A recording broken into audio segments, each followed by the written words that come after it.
பத்திரிகையாளரும் அரசியல் விமர்சகருமான திரு கோலாஹல ஸ்ரீனிவாஸ் நம்மிடையே இணைகிறார். அவரிடம் பேசுவோம். இணைப்பில் வந்தமைக்கு மிக்க நன்றி திரு கோலாஹல ஸ்ரீனிவாஸ். பல வருடங்களாக தேசிய கட்சியான காங்கிரஸில் இருந்தேன், தற்பொழுது மீண்டும் ஒரு தேசிய கட்சியில் இணைந்திருக்கிறேன் என்று விஜயதரணி பாஜகவில் இணைந்த பிறகு குறிப்பிட்டிருக்கிறார். குறிப்பாக மோடி தலைமையிலான அரசு பல சாதனைகளை செய்து வருகிறது என்றும் தெரிவித்திருக்கிறார். இருந்தாலும் தமிழ்நாடு, மேற்கு வங்கம் போன்ற மாநிலங்களில் அவர்கள் இன்னும் ஸ்ட்ராங்காக காலூன்ற வேண்டும் அப்படிங்கிற ஒரு விஷயத்தையும் குறிப்பிட்டிருக்கிறார். உங்களுடைய முதற்கட்ட பார்வை. அதாவது விஜயதரணி ஏற்கனவே ஒரு தேசிய சக்தியில் இருந்தவர். இன்னொன்று பிஜேபி ஒரு ஸ்ட்ராங்கா இருக்கக்கூடிய குமரி மாவட்டத்தில் இருந்து அவர் தொடர்ந்து எம்எல்ஏவாக தேர்வு செய்யப்பட்டவர். இயற்கையாகவே அவர்கிட்ட ஒரு இந்துத்துவ உணர்வு உண்டு. அதை நான் இங்க சொல்லி ஆகும். ஏன்னா அவரும் நானும் பல முறை தொலைக்காட்சி விவாதங்கள்ல பங்கெடுத்திருக்கோம். அங்க தொலைக்காட்சி விவாதம் நடந்துட்டு இருக்கும், இடையில பிரேக் வரும்.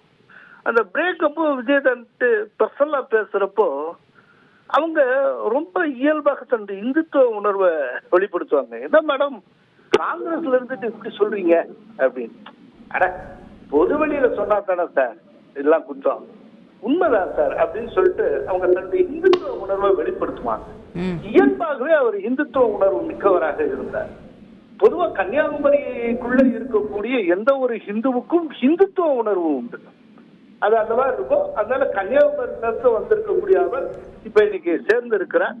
இது பிஜேபிக்கு அந்த மாவட்டத்துல இன்னும் வலிமையை கூட்டக்கூடியதாக இருக்கும்.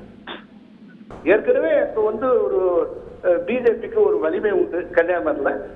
இப்ப கன்னியாகுமரியில தொடர்ந்து வெற்றி பெறக்கூடிய ஒரு எம்எல்ஏ, காங்கிரஸ் எம்எல்ஏ அங்க சேர்ந்து இருப்பது என்பது அந்த கட்சிக்கு ஒரு பெரிய பலம்.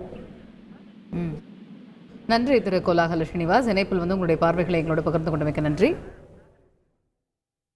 பாரதிய ஜனதா கட்சியில் இணைந்த பிறகு செய்தியாளர்கள் மத்தியில் பேசினார் விஜயதரணி. அப்பொழுது பிரதமர் நரேந்திர மோடி தலைமையிலான அரசு பல சாதனைகளை செய்து வருகிறது, அரசினுடைய திட்டங்கள் இருப்பினும் மக்களை சில மாநிலங்களில் சரியாக சென்றடைவதில்லை என்று குறிப்பிட்டார். அதிலும் குறிப்பாக அவர் தமிழகம், மேற்கு வங்கம் உள்ளிட்ட மாநிலங்களில் பாஜக வலுவாக காலூன்ற வேண்டும் என்று தெரிவித்திருந்தார்.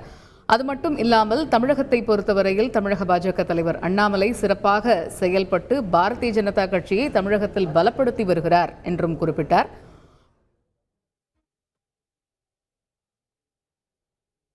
கடந்த சில நாட்களாகவே ஒரு யூகமாக சொல்லப்பட்டு வந்த விஷயம் தற்பொழுது அதிகாரப்பூர்வமாக நடந்திருக்கிறது. பாரதிய ஜனதா கட்சியில் இணைந்திருக்கிறார் விஜயதரணி. செய்திகளை உடனுக்குடன் தெரிந்து கொள்ள உடனே சப்ஸ்கிரைப் பண்ணுங்க.